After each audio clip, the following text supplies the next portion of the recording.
You do not just pay me as your realtor to open up the front door and walk through a pretty house.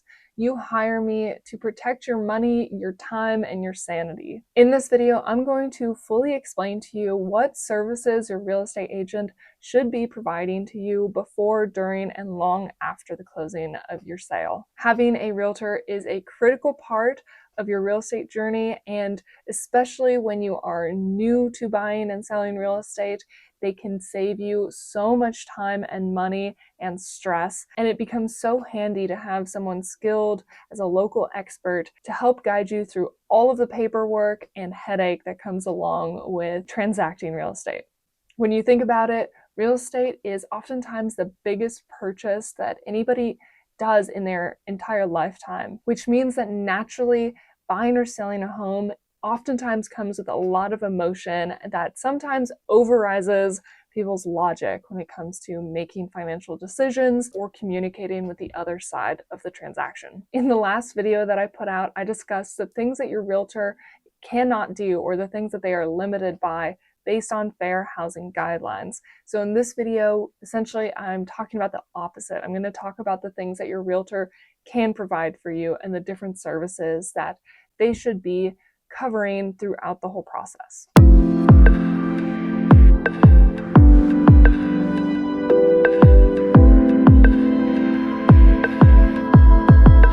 Before you ever get to the offer and negotiation stage, there is a whole lot of things that you need to be thinking about and covering with your real estate agent. Number one, what are your goals, your timeline, and your budget? When it comes to goals, oftentimes there's multiple decision makers in the transaction, maybe you and a spouse, or children, or family, extended family. Make sure everybody is getting on the same page with what you are looking for.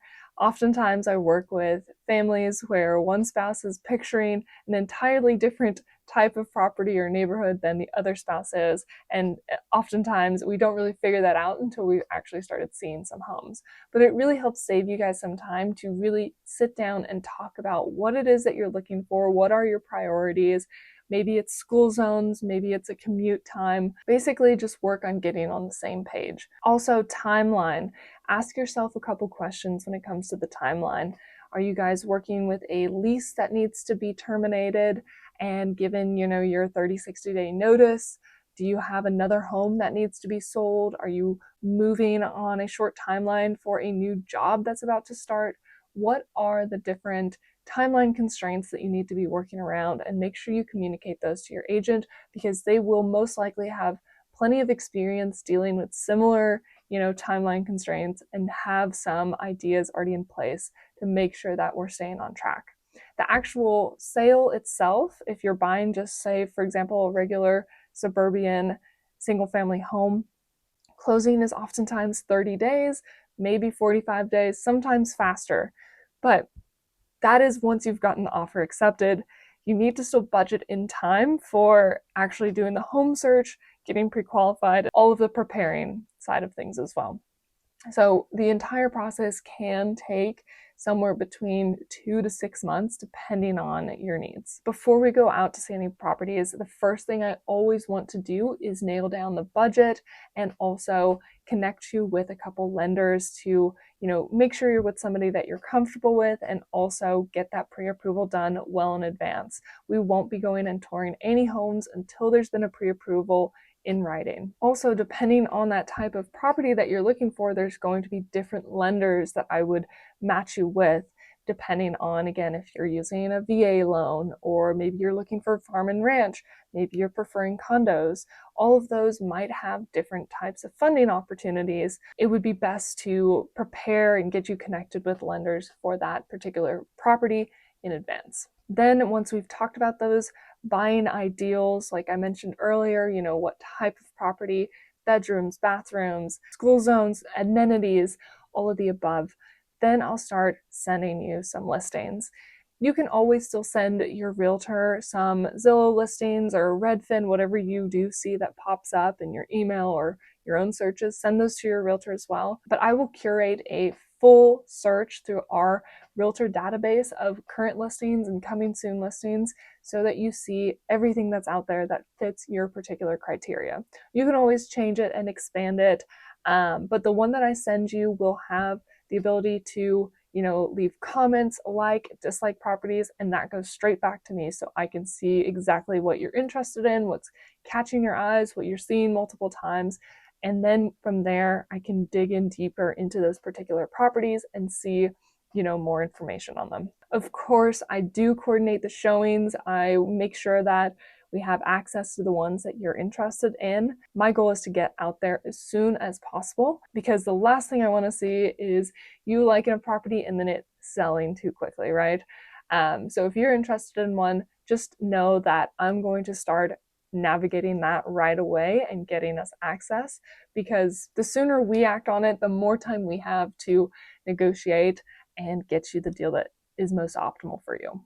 Now, while we're touring homes, one of the best things that I can offer you is just a little bit more objective view on what might be a red flag in the house. So I'm not an inspector, so I can't, walk around and identify every little problem that's out there, but I do, walk around critically while you're walking around and envisioning your life in this home and, your family in the backyard having fun. I'm going to be looking around and looking for those red flags, such as foundation issues. Maybe there's cracks that you don't necessarily see on your first glance. Anything that could be at an older age for the majors, that could be considered deferred maintenance. Maybe the roof looks old, or the HVAC is old, the AC condenser, things like that, the water heater.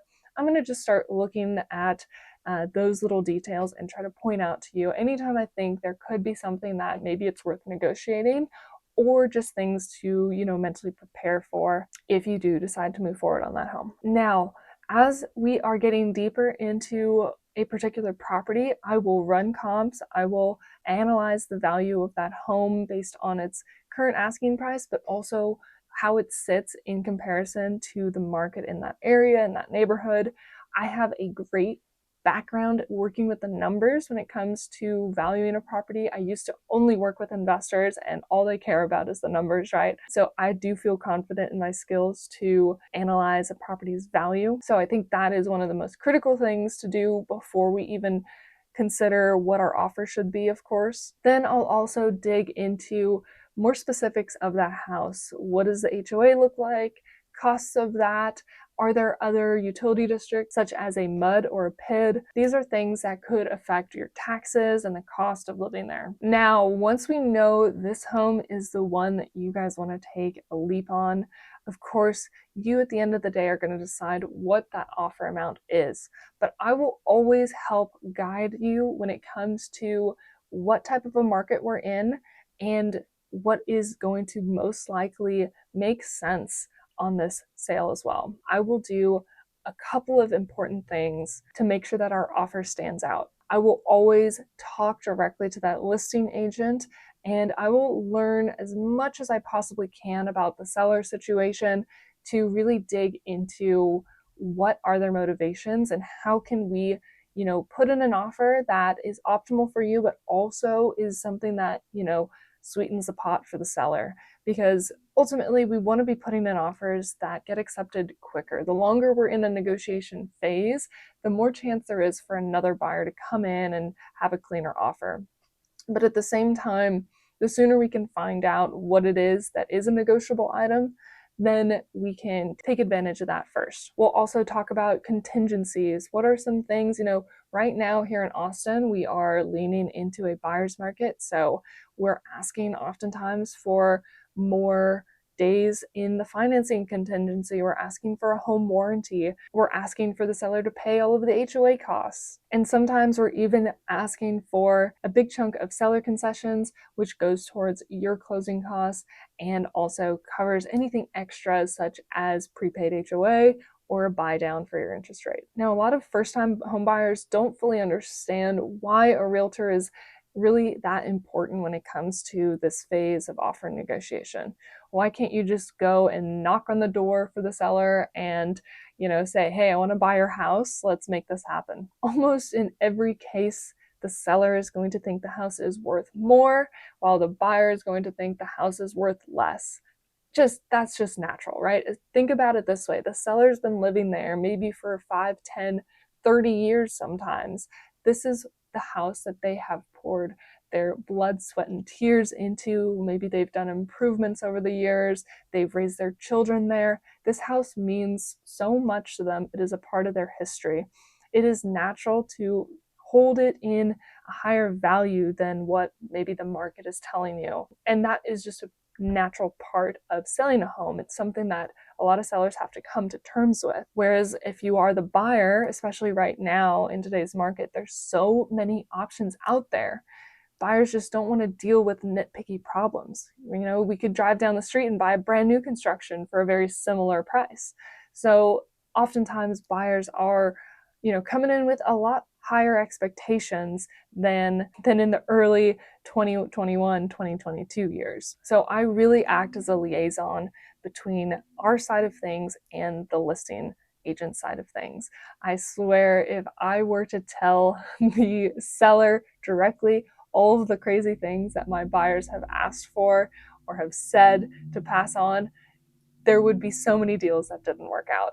It is really important to stay professional and maintain confidentiality in these negotiations. I don't want to ever give away too much information that ends up hurting my buyer throughout the transaction, right? My goal is to navigate it and advocate for your best interests, not say anything that will end up just having them not work with us or not be happy about working with us, right? At the end of the day, people tend to be more lenient or understanding when they like you. So that is also one of my goals. Whenever I'm in these negotiation stages, I want the other listing agent to want to work with me, because if they like me, they're going to want to help us out and make this deal happen even more. Now, during this phase, I'm also oftentimes working with my transaction coordinator. She's going to help with all of the paperwork and the timelines. So we'll be drafting up those offers for you and making sure that nothing's missed and everything has been double, triple checked. Once we've had an offer accepted, now things actually get even more hectic. Now, a lot of times, if this is your first time as a buyer, it's hard to really fully envision all of the different moving parts throughout the whole transaction. But ultimately, once you first get that offer accepted, there's going to be some financial consequences and timeline constraints that you need to be on top of. I will help coordinate inspections, make sure that you have inspector referrals, whether it be a general inspector, termites, foundation, septic, sewer scopes, irrigation. All of these different types of inspection will be things that you want to consider during this time. So I'll help coordinate them, get them scheduled. I will also attend the inspection debriefs in person to, talk directly with that inspector. You can also always attend those. A lot of times I'm working with relocation clients, so I'm usually the boots on the ground once there's an offer under the contract, and I'm there visiting the property regularly and meeting with the inspectors. But during this option period, I will be discussing what repairs we can potentially renegotiate and how we can best go about it to either get things fixed before you move in or ask for additional seller credits or adjustments to the sale price. On top of this, myself and my transaction coordinator will stay on top of all the different deadlines and contingencies for financing, for appraisals, and for completion of repairs. It sounds simple, it sounds not even that complicated when I'm saying it like this, but there's a lot of moving parts, and this is what I do full time. This is what I pay attention to on a daily basis, Monday through Sunday. It's hard to take on this amount of extra moving parts and timelines and communication when you're working full time, like most of my clients are. During escrow, I will also be regularly communicating with the title company, the listing agent, and your lender to make sure everybody's on the same page with those timelines, like I mentioned, and that nothing on our end is falling behind. I will review the title commitment, HOA docs, survey, and seller's disclosure as well, just to point out anything that might be something that conflicts with your original goals. Then the biggest part is the appraisal process. If the appraisal comes back above our offer amount, then that's great. Everything goes smoothly. However, if the appraisal comes back low, anything below our offer amount that's been agreed upon, then we do have an issue and we need to work out what happens next. And it's an issue because your lender will only fund the lower of the two, either if the appraisal is lower or if the offer amount is lower.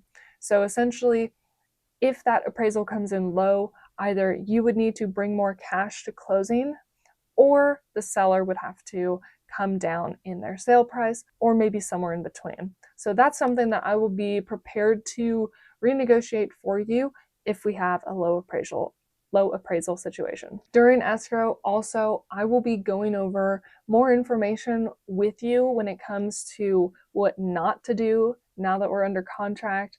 That is honestly something I should make a whole video about, because there's so many critical things not to do when you're under contract that could kill the deal. And I'll also help connect you with moving companies or any other needs to help, set up utilities and make sure things are a smooth transition for you once the closing actually happens. Now, when it comes to closing, usually about 2 days to up to sometimes a whole week before closing, we'll get that closing disclosure put together, and that is essentially the final numbers that you will need to bring to closing, and also just a breakdown of all the moving parts between your side and the seller side. Myself and your lender will help review that final settlement statement with you and just explain how it is structured, because honestly, closing disclosures are very confusing when it's the first time reading, debits and credits on each side.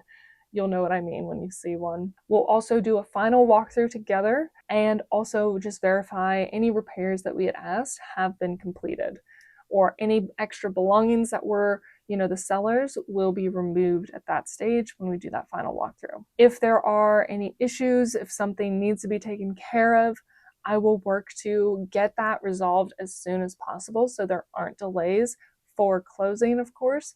But if there is any reason to hold off on funds, I will make sure that happens too. I'll, of course, also help get you scheduled for closing.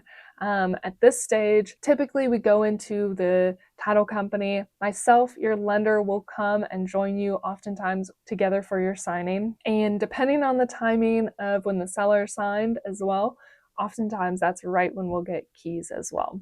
So this part, of course, is kind of the climax to the whole process.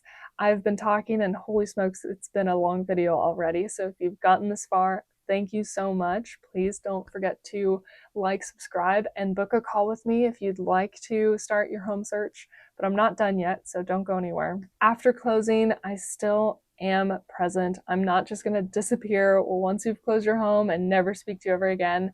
I honestly love my clients. I oftentimes am still seeing and hanging out with them years after we've closed, because ultimately this whole home buying process or selling process is a long, grueling thing that people go through only a couple times throughout their whole life. And it offers so much opportunity for me to get closer to my clients and become friends. But I'll make sure to also be there for you as your real estate advisor in some sense. I will make sure, to follow up on homestead exemptions, tax protests at the beginning of every year, and I will regularly update you on your home value. Oftentimes I do it quarterly or every 6 months to just give you a full scope on what your neighborhood looks like and where your house stacks up in the current market as it changes over time. Also, I have tons of vetted vendors and different contacts that if you need anybody in the vendor space, maybe it's a painter, cleaner, insurance, things like that, you can always ask for my vendor list. I'm constantly adding and taking off of it. So at any time, I can share that list with you and hopefully there's, a vendor that fits your particular need. Some of my specialties are relocating clients. I work with a lot of out-of-state buyers who are moving here, maybe from California, New York, Florida, Arizona, Mexico. I've had all of the above and a couple more, even like Washington and Canada. I love working with relocators because myself is a relocator and I understand that struggle. I understand the uncertainty in many areas when you're moving to a new city. I also work a lot with new construction, so if you're interested in builder opportunities, this whole video is about what your buyer's agent offers you as services, and digging into every different stage, right? But even new construction, it can be super crucial to have a buyer's agent because those sales reps are not there to represent your best interests. They are there to get the home sold for the builder. So it's good to have somebody to help keep on top of those timelines and make sure that you're getting the best deal. So again, you're not paying me to just open the door on a pretty house. You're paying me to save you money, time, stress, and to advocate for you in accordance to the fair housing laws as well. Book a call with me down below if you are a buyer or seller in Austin, Texas, and we will dive into what your priorities are and what the best strategy is for you as we're looking at the end of 2025 and 2026, because I have some big predictions about what's going to happen next year. Thanks for watching. Hit the like and subscribe button, and I will see you in the next one. Happy house hunting.